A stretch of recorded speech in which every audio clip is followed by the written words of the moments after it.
Come here, come here. Hey come man, Here, come here. hey man, wait up! Is that a Geo? Come here, come here, come here, come here. Come here. Hey everybody, it's GeoStalker with another really quick video. I'm not able to do any work on the blue car today, the 91. Pretty much have done with it for now, with the body and everything, what I can do, all the interior and stuff.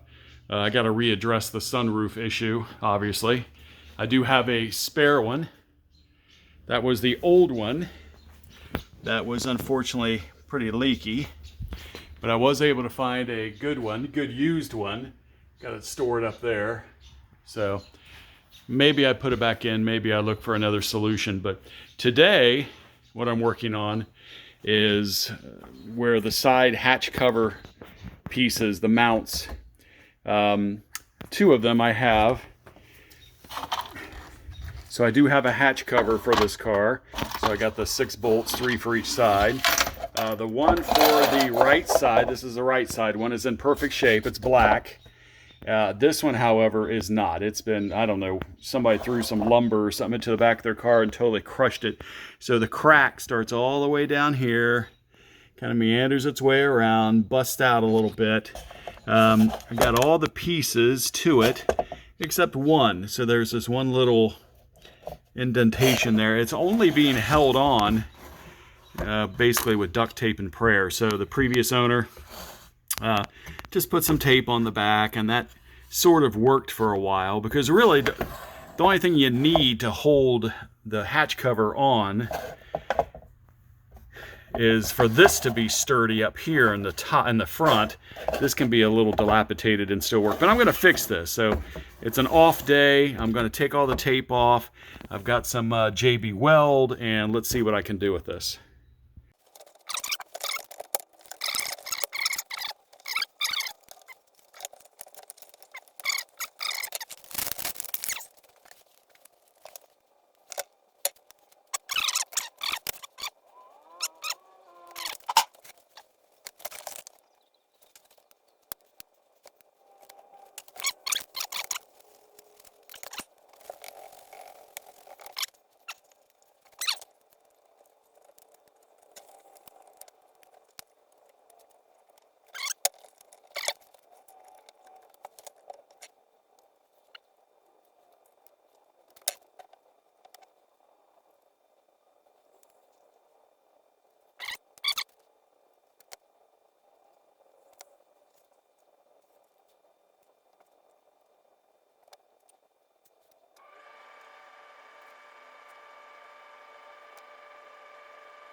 Okay, it's the next day. It hasn't been quite 24 hours, but you know, this is the plate that I actually mixed it up on, and man, this is pretty rock hard. That JB Weld that I use, I have some extra there. And this is the underside, so I put it on pretty thick in the areas that it was cracked. Still has some tape in there. I want to get rid of that tape. And then you flip it over to the other side, and you can see that I laid it on pretty thick here. Now what I'll do is I'll just Dremel or sand that down, but there are a few areas that I want to get in. What I'll probably do is sand it down and probably hit it again. I don't know, but on this back side, I'm going to take out this tape, and I might hit it again with a little extra. But let me take out that tape and let me see what's under it. Be right back. Yeah, after taking the tape off in these areas here, there was tape there, there was tape there, there was tape there. I'm seeing where there was a crack in there that I've got covered by what I put on the other side, but I really want to put it on thick underneath, because nobody's ever going to look underneath. I don't care what it looks like underneath. I'll sand the other side down and get it smooth, hit it with some paint or whatever. But so what I'm going to do is I'm going to drop a bunch of JB Weld in there and there and there, even though I don't really see anything in that area where there was some tape. There might be some stuff at the bottom there, like where that white looking stuff is, but yeah, I'll fill that up. There's a little bit of a crack on the side. Where is it? Right here. Sorry, right there. I might want to fix that on both sides. And yeah, okay. And I'll come back tomorrow for this. Yeah, so I took that tape off, and yeah, what I'm going to do is I'm just going to, there is a crack in there that I covered pretty heavy on the other side, but I want to make sure I get it on the bottom side better. So that little area there, and then that whole area, that one, and also that one, I'll put it in pretty thick there. There's also a crack on the side. Right there it is. I don't know if you can see it. Right there it is. Try to focus in. That you can also see on the inside. It's a little off. It's kind of like when you break your arm and the doctor sets the bone. You want to get it as close as you can before you put a cast on. That's what I want to do there. So, all right, I'll put some more JB Weld on. I won't bore you with the process of that. I'll check back in tomorrow. Okay, it's been a few days since I last checked in with this. I've got this covered pretty well on the top and on the bottom. Of course, the bottom, I don't care what it looks like. That's applied pretty thick. Seems like it's cured pretty well. I'm going to take 150 grit sander to it, knock it down little by little, and see what we get. More in a minute. Okay, after using a sander, 150 grit, sandpaper pad on there, and also the hand pad there, got it down pretty smooth. Got all the dust off. Probably going to take a Dremel to the side, some of these areas where, you know, I just want to get that pretty smooth. So I've got a Dremel kit over here, and I just got to find my Dremel, and maybe I'll get in there and get some of the detail knocked off there, get it all sanded down, smooth.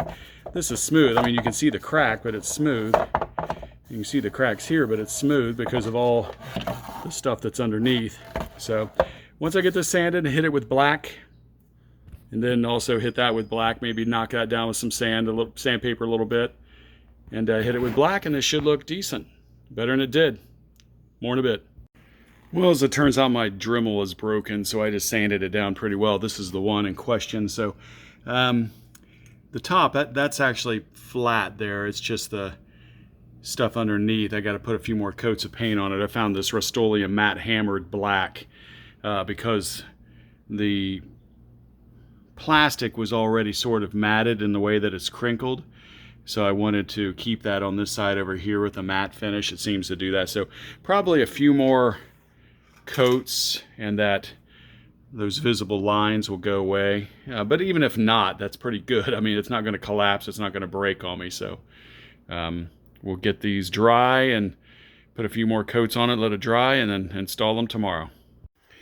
All right, day 2 of applying some of this hammered black Rust-Oleum onto it. Looks pretty good. It's got a dimpled look to it because the side mounts themselves, actually, side brackets themselves had a dimpled look to the plastic. So this is looking pretty good over here with its second coat. You can sort of see where especially like on the edge right there, my Dremel broke. I wasn't able to really sand that down as much as I wanted, but that's always hidden anyway by the hatch cover. So that's looking pretty good. So let this dry and get those installed, and another little mini project done. Geostalker out. Pretty simple process to bolt these in. 3 bolts on each side. Get underneath. There's one there, and one there. So I mean, it came out okay. I mean, it was you look at it and it's, you know, the top of it looks pretty good. You still see evidence of where it was cracked, and I put the whatever on, especially here on the side. My Dremel busted, so I wasn't able to really sand it down as much as I wanted. But so now I'm going to take this other one and put it on the other side. And by the way, for Geos that don't have these, because this was not a standard option, this was I believe a Swift option, maybe even on the Canadian Chevy Sprints, you would have just had plugs that would have filled these holes in here. But if you would have had the rear shelf, which I have a black one here, then you would have had this. So let me get this attached. Oh, by the way, these are 10 millimeters. You're taking them out or putting them back in, just to let you know. These are what goes underneath there. I remember when I first started getting into Geo Metros, 2009. I had driven a Geo Tracker back in '94. My wife had a Geo Storm, but I didn't get into Geo Metros until gas started going over $4 a gallon. And then I've had several of them since. But one of the first things people told you to try to get these side mounting brackets and a rear hatch cover. And they just weren't standard with stock Geo Metros. So you could get them off of Swifts and other models, like the Canadian markets and stuff like that. But they were unobtainium back then, very hard to get. You know, they would become available in cycles. You know, if somebody wrecked their car or somebody sold it for parts or whatever, then these were some of the first things to go. So if you ever see this, if you're ever in a junkyard or whatever, and you see this, even if you don't think you need it, you grab it. So, you know, pretty straightforward assembly. 3 bolts on each side, and just kind of pop that in there. So, I mean, there you go. So it doesn't, not necessarily a perfect match, but they never are with sun fading and whatever. So somebody had painted this one black, but you know, you got to close the whatever, completely sealed in. No one can see it, especially if you got like a subwoofer or something in the back, something in the trunk. You don't want someone to see it. Now they come with these little holes here on both sides, although you really only need one on one side. And there's a string that'll go up, so as you lift your hatch, the string will pull it up. It's supposed to be this little, I thought, this little, there should be like a little plug or a little like something screwed into here. I thought that's the way that they did it. I can't remember, but you know, you don't really need that. But I got a few things back here right now that I have to wait to put onto the car. So anyway, so that's the importance of having this to kind of guard what's in your hatch area. So, all right, this is Geostalker signing out. Come here, come here. Hey come man, here, come here. hey man, wait up. Is that a Geo? Come here, come here, come here, come here. Come here.